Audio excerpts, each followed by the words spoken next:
नमस्कार। अकेले होती है हर शुरुआत, अगर शक्ति है आपके पास तो ज़माना देगा आपका साथ। जब हम 10th से 11th की तरफ आते हैं तो सबसे बड़ी समस्या होती है शुरुआत। एक बार शुरू हो जाए तो फिर समस्याएं कम हो जाती हैं। फिजिक्स शुरू करने के लिए सभी अपने अपने तरीके से अपने अपने नॉलेज के अनुसार सलाह देते हैं। कोई बोलता है कि काइनेमेटिक्स से शुरू कर लो, कोई बोलता है मैथमेटिकल टूल्स पढ़ लो, कोई बोलता है यूनिट एंड मेजरमेंट स्टार्ट कर लो। मैं हमेशा एक सजेशन देता हूँ स्टूडेंट को कि आप शुरुआत यहाँ से करें, डायमेंशनल एनालिसिस से। एक बार आप यहाँ से शुरुआत कर लिए तो एक आपकी फ़िज़िक्स में एंट्री भी हो गई, और फिज़िक्स में एंट्री होने के साथ कॉन्फिडेंस बढ़ने लगेगा। तो शुरुआत करना है और उसी शुरुआत के सिलसिले में आपसे कुछ बातें कर लेनी है। डायमेंशनल एनालिसिस को ऐसे बहुत तरीके से बताया गया है, मैं सबसे आसान तरीके से आपको बताता हूँ। और इससे आपको फ़ायदा क्या होगा कि जब आप इसको कंप्लीट कर लेंगे तो फिर आपको डायमेंशन लिखना और डायमेंशन याद रखना दोनों की समस्या ख़त्म हो जाएगी। ओके, तो सबसे पहले आपके पास डायमेंशनल एनालिसिस के लिए हमको ये टेबल याद कर लेना है, टेबल देख लेना है। टेबल में सबसे पहले सीरियल नंबर है, फंडामेंटल और base physical quantity. Physical quantity के बारे में आपको मालूम होना चाहिए, 9th में कुछ पढ़ा हुआ है, कुछ 11th के पहले चैप्टर में भी बता देगा। ये बेसिकली 3 तरह के एक आपका फंडामेंटल या बेसिक फिजिकल क्वांटिटी, दूसरा आपका सप्लीमेंट्री फिजिकल क्वांटिटी, और तीसरा डेराइव फिजिकल क्वांटिटी। इन्हीं फिजिकल क्वांटिटी को डील करने की कला जो है वो डायमेंशनल एनालिसिस है। डायमेंशन लिखा हुआ है, थोड़ा सा कन्फ्यूजन हो सकता है आपको कि सर डायमेंशन तो काइनेमेटिक्स में 1 डायमेंशन, 2 डायमेंशन, 3 डायमेंशन, और यहाँ पर कुछ और लिखा हुआ है। यस, ऑब्वियसली वहाँ पर डायमेंशन का meaning X Y Z axis को कंटेक्स्ट में लेकर के ही बात की गई है, लेकिन यहाँ पर हम 7 फंडामेंटल फिजिकल क्वांटिटी को कंसिडरेशन में लेकर के बात करेंगे। और 7 फंडामेंटल फिजिकल क्वांटिटी आपके पास हैं: length, mass, time, temperature, electric current, luminous intensity, amount of substance. तो लेंथ को अगर आपको रिप्रेजेंट करना है तो कैपिटल L थर्ड ब्रैकेट में, मास को रिप्रेजेंट करना है तो कैपिटल M थर्ड ब्रैकेट में, टाइम को कैपिटल T थर्ड ब्रैकेट में। टेम्परेचर का भी पहला लेटर T है, लेकिन यहाँ पर T लेंगे तो टाइम के साथ कन्फ्यूजन होगा, इसलिए इसके SI यूनिट केल्विन का सिंबल लेकर के और उसको थर्ड ब्रैकेट में रख लेते हैं। वही आपको करंट, इलेक्ट्रिक करंट के साथ भी है, एम्पियर का A थर्ड ब्रैकेट में। SC वर्मा की बुक अगर देखेंगे तो कैपिटल I लेते हैं। यहाँ पर SI यूनिट के हिसाब से कैपिटल A ही डिनोट करता है, और मोस्ट ऑफ द बुक और आगे चल कर के जो 12 के टॉपिक्स हैं वहाँ पर capital A he electric current का डायमेंशन लिया है। एक ल्यूमिनेस इंटेंसिटी है, इसका डायमेंशन CD थर्ड ब्रैकेट में, और अमाउंट ऑफ सब्सटेंस इसका डायमेंशन मोल या म्यू भी लेता है। ओके, इसके SI यूनिट्स लिखे हुए हैं, SI यूनिट के सिंबल लिखे हुए हैं, ज़रूरत पड़ने पे हम लोग यूज कर सकते हैं। इन 7 फंडामेंटल फिजिकल क्वांटिटी को असिस्ट करने के लिए, हेल्प करने के लिए 2 सप्लीमेंट्री फिजिकल क्वांटिटी भी बने हुए हैं। एक आपका प्लेन एंगल है, दूसरा आपका सॉलिड एंगल है। प्लेन एंगल वही एंगल जो क्लास 10 तक आप पढ़ते आए हैं। ये डायमेंशन लेस होता है, इसका SI यूनिट रेडियन, ऐसे जनरल यूनिट आप डिग्री पढ़ते हो, सिंबल RAD होता है। दूसरा है सॉलिड एंगल, सॉलिड के वर्टेक्स पे जो एंगल बने वो सॉलिड एंगल कहलाता है। ये सॉलिड एंगल भी डायमेंशन लेस होता है, और इसका यूनिट जो है ST रेडियन है, सिंबल SR।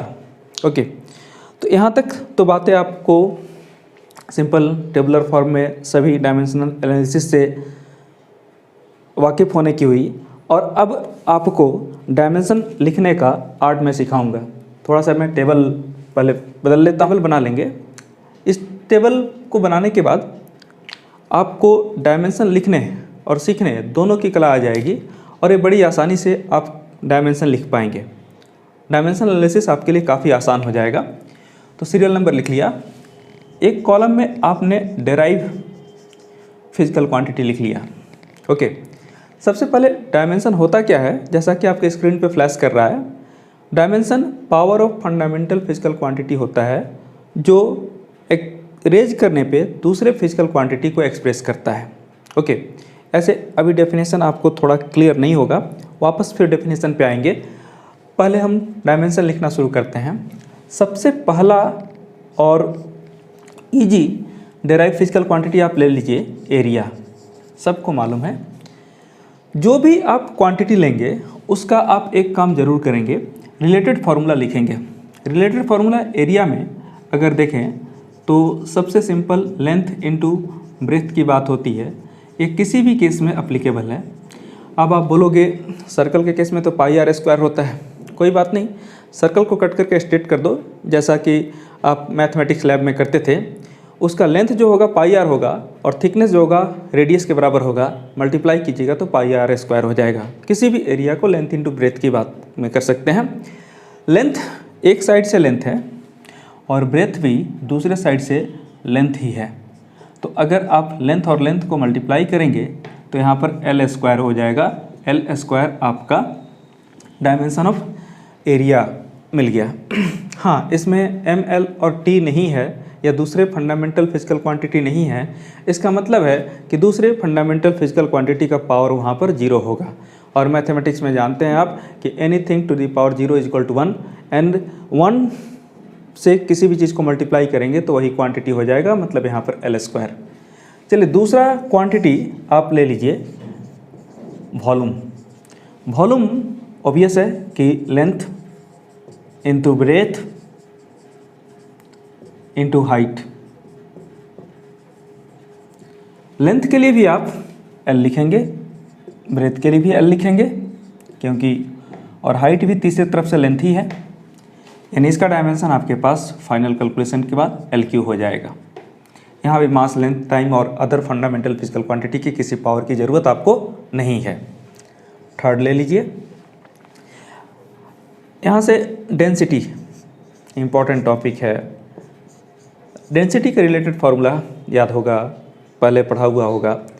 यहाँ पर कुछ रिलेटेड फार्मूला आपको पहले से नोन रहेंगे और कुछ के बारे में आपको इन्फॉर्मेशन कलेक्ट करना पड़ेगा।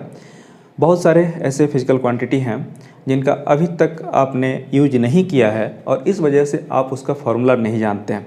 कोई बात नहीं, सीखना है, लिखना है। सीखने और लिखने में कोई बाउंडेशन मत रखिएगा। इनिशियल कहीं ना कहीं से शुरुआत करनी है और जब शुरुआत हो जाती है धीरे धीरे कलेक्शन ऑफ फार्मूला हो जाएगा, तब आपके पास इसकी समस्या ख़त्म हो जाएगी। तो डेंसिटी बेसिकली जानने वाले जानते होंगे, नहीं जानने वाले जान लीजिए, ये होगा मास बाय वॉल्यूम। मास के लिए अभी मैंने बताया कि डायमेंशन m कैपिटल होता है और वॉल्यूम के लिए जैसा कि अभी आपको बताया एल क्यू। ओके, अगर आप एल क्यू को ऊपर लेकर के जाइएगा तो यहाँ पर m l⁻³ हो जाएगा। वेरी गुड, तीसरा क्वांटिटी का भी डायमेंशन मिल गया। चौथा क्वांटिटी, चलिए एक आसान क्वांटिटी ले लेते हैं जो आपको पहले से मालूम है, जैसे स्पीड। स्पीड के बारे में जान लीजिए, ये आपका डिस्टेंस बाय टाइम होता है। अगर डिस्टेंस की बात करें तो total path length, 1 second length आया, इसलिए आप यहाँ पर कैपिटल एल लिखिए और टाइम के लिए तो कैपिटल टी लिखा ही हुआ था, टी को ऊपर ले जाइए, LT-1। ये डायमेंशन हो गया आपका स्पीड का। पांचवा क्वांटिटी आप चलिए यहाँ पर वेलोसिटी ले लीजिए। तो जब वेलोसिटी आप लेंगे तो वेलोसिटी बेसिकली क्या है, डिस्प्लेसमेंट बाय टाइम। डिस्प्लेसमेंट भी शॉर्टेस्ट पाथ लेंथ है, यानी वो भी लेंथ ही है, और अगर लेंथ है तो उसके लिए भी कैपिटल एल और टाइम के लिए कैपिटल टी। यहाँ भी सेम डायमेंशन आपको मिला, तो यहाँ याद रखेंगे डिफरेंट क्वांटिटी हो सकते हैं जिनके डायमेंशन सेम हों। इसी तरह से 6th नंबर में क्वांटिटी आप एक्सीलरेशन ले लें, तो एक्सीलरेशन के केस में फॉर्मूला मालूम होगा, ये change in velocity by time interval होता है। तो चेंज इन वेलोसिटी की जब बात करेंगे चेंज इन वेलोसिटी भी एक तरह से वेलोसिटी ही है। और एक बात याद रखें, वेलोसिटी में से वेलोसिटी माइनस करेंगे तो वेलोसिटी ही मिलेगा, डिफरेंट क्वांटिटी नहीं मिलेगा, उसके आगे का नंबर कुछ भी हो। और यहाँ आपको नंबर से कोई खास मतलब है नहीं, क्योंकि किसी भी नंबर को एक्सप्रेस करने के लिए फंडामेंटल फिजिकल क्वांटिटी जो हैं उनके पावर 0 होंगे। और इसीलिए जब डायमेंशन लिखेंगे तो फंडामेंटल फिजिकल क्वांटिटी का पावर 0 मतलब उसके बदले नंबर 1 ही लिखेंगे। जैसे यहाँ 10 मीटर पर सेकेंड माइनस 5 मीटर पर सेकेंड 5 मीटर पर सेकेंड ही होगा। ओके, तो यहाँ लास्ट में आपको यूनिट जो मिला वो वेलोसिटी का ही मिला। इसी तरह से 10 मीटर पर सेकेंड माइनस 10 मीटर पर सेकेंड भी करेंगे तो 0 नहीं होगा।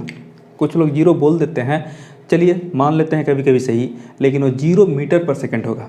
और यहाँ पर मैंने बात किया कि जो नंबर है उसका तो कोई सिग्निफिकेंस यहाँ पर है नहीं, क्योंकि उसके लिए फंडामेंटल फिजिकल क्वांटिटी का रिक्वायरमेंट आपके पास नहीं है। तो वैसे केस में आप यहाँ पर चेंज इन वेलोसिटी का डायमेंशन LT-1 ही लिखेंगे जैसा ऊपर लिखा हुआ है, और उसके बाद से टाइम का डायमेंशन T लिखेंगे। अरेंज कर लें, अरेंज करने के बाद से आपके पास LT-2 आ जाएगा। ओके, तो बड़ी आसानी से आपको कुछ क्वांटिटी यहाँ पर डायमेंशन दिखने लगे बस एरिया का। तो यहाँ L² है, L मतलब मीटर, तो यहाँ मीटर स्क्वायर हो जाएगा। यहाँ L³ है तो यहाँ पर मीटर क्यूब हो जाएगा। यहाँ पर ML-3 है, M मतलब मास, मास मतलब केजी, और यहाँ पर मीटर -3 हो जाएगा। L मतलब मीटर, T मतलब टाइम, तो यहाँ मीटर पर सेकंड हो जाएगा। इसी तरह से यहाँ भी मीटर पर सेकंड हो जाएगा, और यहाँ से फिर मीटर पर सेकंड स्क्वायर। तो ये भी टेबल आप कंप्लीट करते जाएंगे, साथ साथ आपको SI यूनिट का भी नॉलेज मिल जाएगा, SI यूनिट भी याद होता जाएगा। रिलेटेड फार्मूला आपको याद होना चाहिए, क्योंकि ये क्लास 9th का टॉपिक है। मोस्ट ऑफ यू जानते होंगे, मोमेंटम इसको बोलते हैं। मोमेंटम, यस, हाँ, जैसा कि आप बोल रहे हो ऐसा मास इनटू वेलोसिटी वही होगा। तो इसको मास इनटू वेलोसिटी कर दिया। मास के लिए तो हम क्या लिखें, कैपिटल M लिख लें, और वेलोसिटी यहाँ पर लिखा हुआ है, इसलिए LT-1 अरेंज कर लीजिए। अरेंज करने के बाद से MLT-1 हो जाएगा। और अगर आप चाहते हैं कि इसका ऐसा यूनिट लिख लें तो मास के लिए केजी, लेंथ के लिए मीटर, और पर सेकेंड, इस तरह से पूरा is equal to mass into acceleration. और अगर आप मास की बात करें, फिर से M, लेंथ की बात, सॉरी, एक्सीलरेशन की बात करें तो एक्सीलरेशन का डायमेंशन नीचे लिखा हुआ है LT-2। अरेंज कर लीजिए इसको तो आपके पास आ जाएगा MLT-2, और ये क्या हो जाएगा, केजी मीटर पर सेकंड स्क्वायर, जिसको न्यूटन भी बोलते हैं। कुछ SI यूनिट के स्पेशल नाम दिए हुए हैं, वो स्पेशल नाम आपको याद रखना है। इसी तरह से 9th नंबर में एक नया क्वांटिटी ले लीजिए, इम्पल्स। इम्पल्स जो है, एक तो पहला फॉर्मूला के अनुसार I = change in momentum, change in momentum बोल सकते हैं,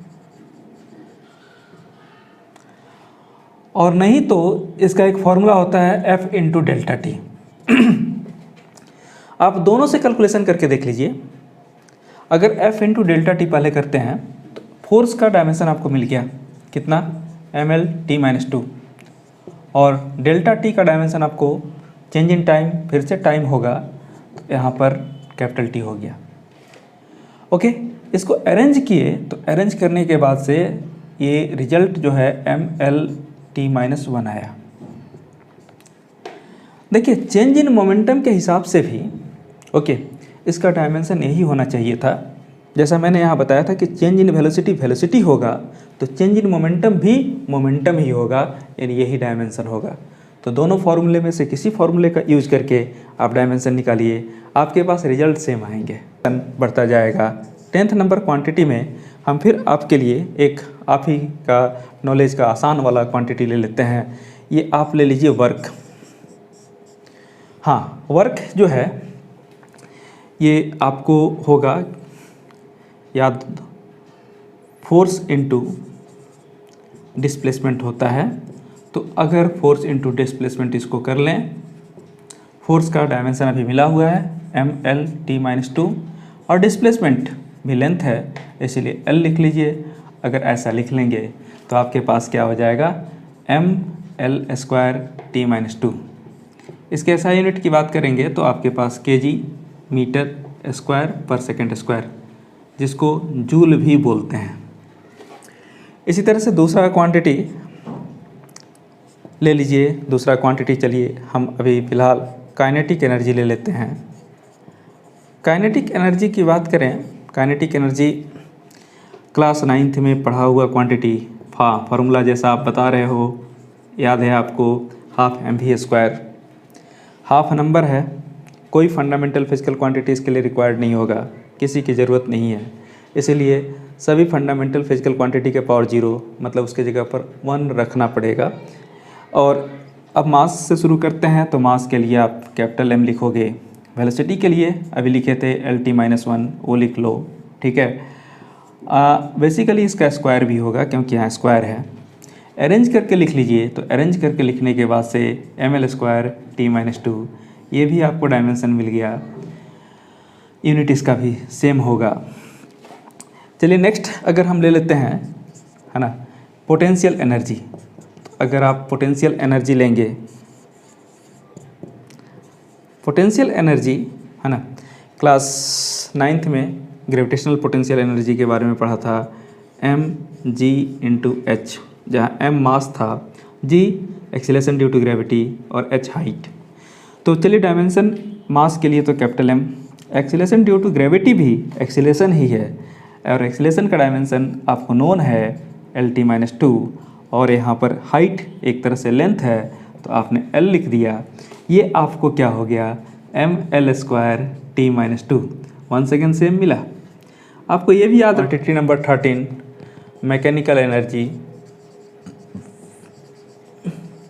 मैकेनिकल एनर्जी अगर बात करें तो ये kinetic energy plus potential energy हो गया। काइनेटिक एनर्जी का डायमेंशन आपको लिखा हुआ है, कितना है mL²t-2, और पोटेंशियल एनर्जी का भी डायमेंशन लिखा हुआ है mL²t-2। जब इसको नोट करके लिख देंगे तो यहाँ पर क्या हो जाएगा 2 × mL²t-2। और अभी बता रहे थे कि यहाँ नंबर का कोई सिग्निफिकेंस नहीं, क्योंकि नंबर को एक्सप्रेस करने के लिए कोई फंडामेंटल फिजिकल क्वांटिटी चाहिए ही नहीं, इसीलिए इसके बदले 1 लिखना होगा, इसलिए हटा देते हैं। और फिर SI यूनिट इसका भी सेम ही होगा जैसा निचले केस में हो रहा था। चलिए अभी 14 नंबर स्टार्ट करते हैं।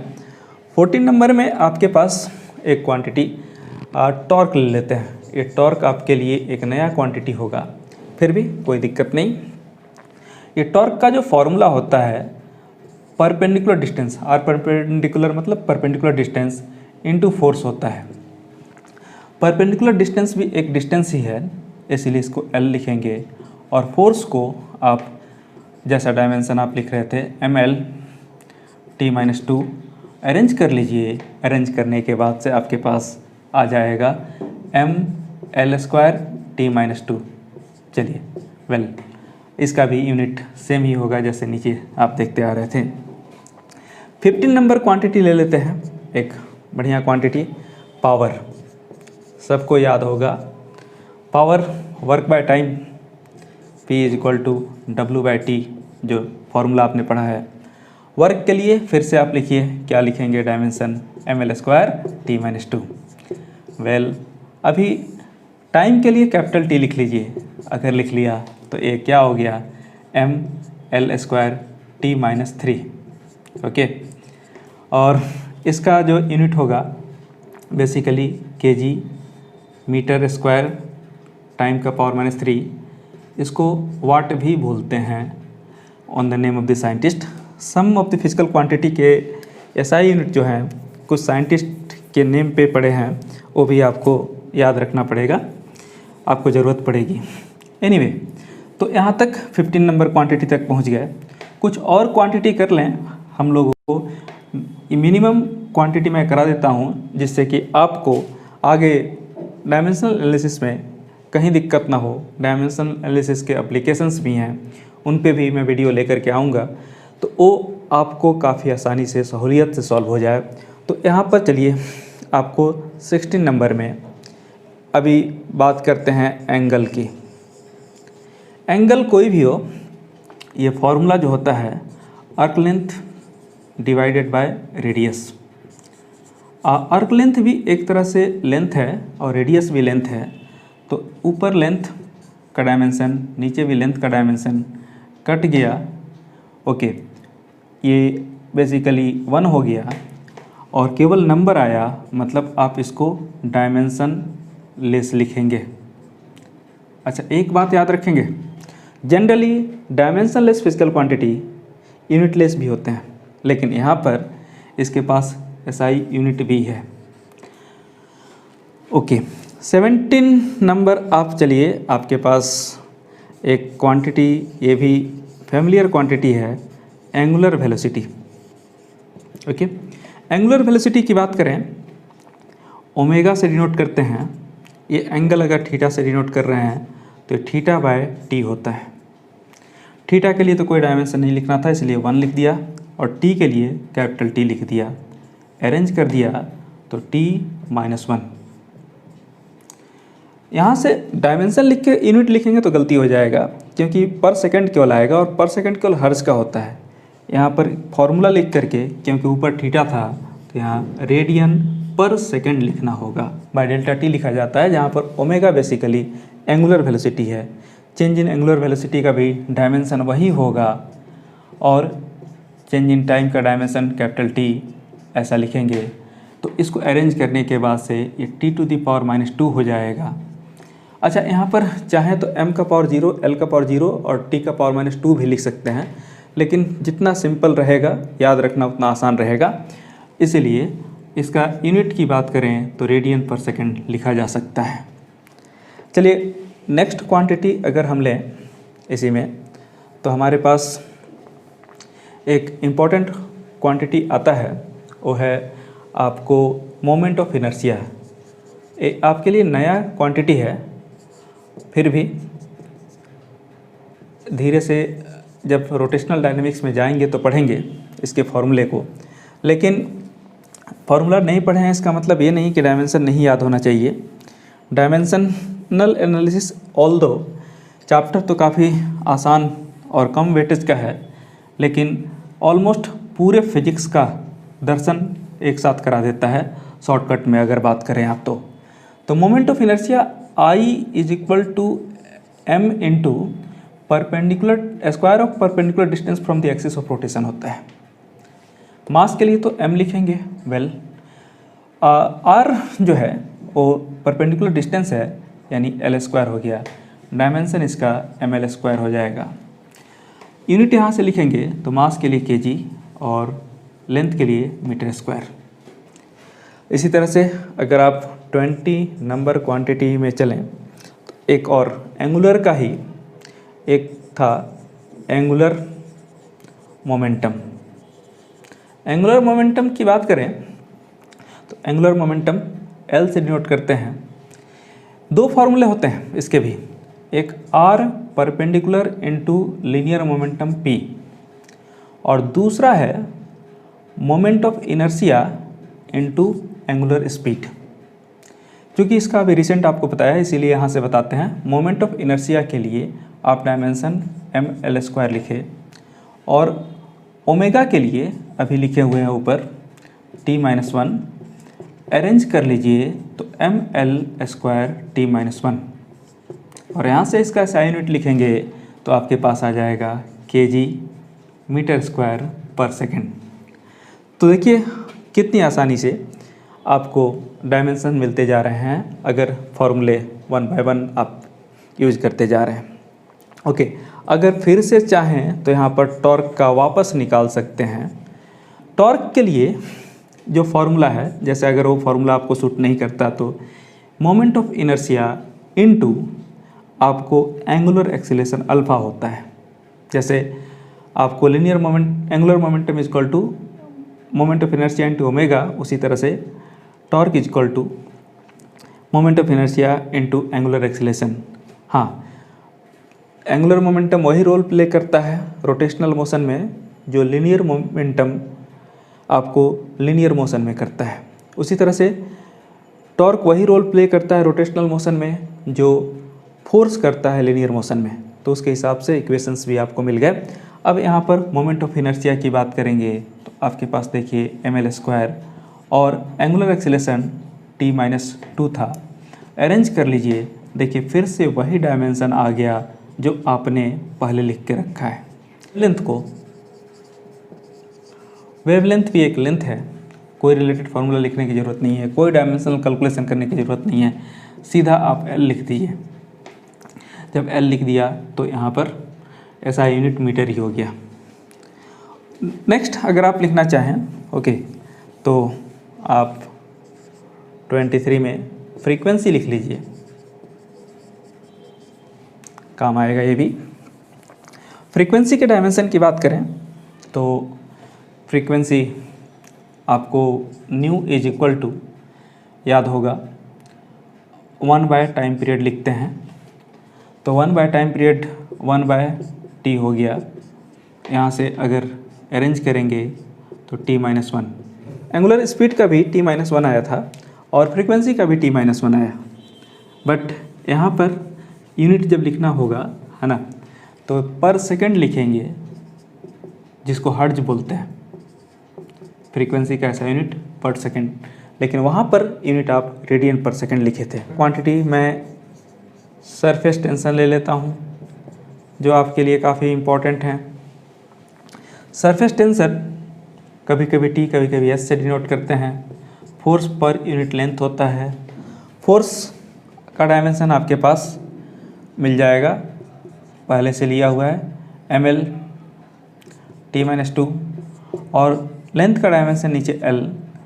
देखिए L कैंसिल हो जाएगा, ये mt-2 करूँगा। Strain, strain basically change in dimension by original dimension होता है। फिलहाल आपको इसको change in length by original length ले लीजिए। अगर आप ऐसा करते हैं तो चेंज इन लेंथ भी लेंथ है और ओरिजिनल लेंथ भी लेंथ है, कैंसिल होके 1, ये आपको डायमेंशनलेस मिलेगा। एक बात कर रहे थे कि डायमेंशनलेस क्वांटिटी यूनिटलेस होते हैं, इसके केस में फुल्ली ट्रू है। केवल एक एंगल एक्सेप्शन था जिसकी बात हमने की थी। 26 नंबर क्वांटिटी में आप एक और क्वांटिटी ले सकते हैं। ये क्वांटिटी आपका स्ट्रेस है। स्ट्रेस जो है ये रीस्टोरिंग फोर्स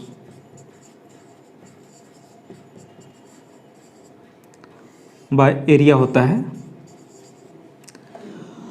तो यहाँ पर रीस्टोरिंग फोर्स भी फोर्स है -2 और एरिया के लिए L² लिख लीजिए।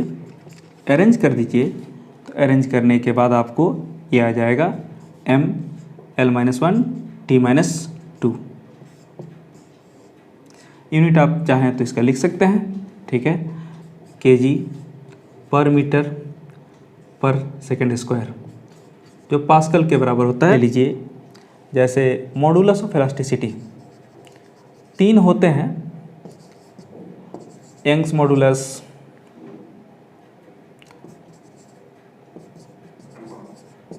Bulk modulus, modulus of rigidity. कोई भी मॉडुलस ऑफ इलास्टिसिटी हो, उसका जो फॉर्मूला होता है वो basically stress divided by strain होता है। स्ट्रेस के लिए तो आप फिर क्या लिखेंगे, ml-1 t-2 जैसा कि नीचे लिखा हुआ है, और स्ट्रेन के लिए 1 लिख लीजिए। ये क्या हो गया, ml-1 t-2। देखिए पिछला जो मिला उसी के जैसा सेम है। इसी तरह से एक और क्वांटिटी आप काफ़ी इम्पोर्टेंट आपके लिए वो ले लीजिए और फेमस भी है, प्रेशर। प्रेशर जो होता है ये थ्रस्ट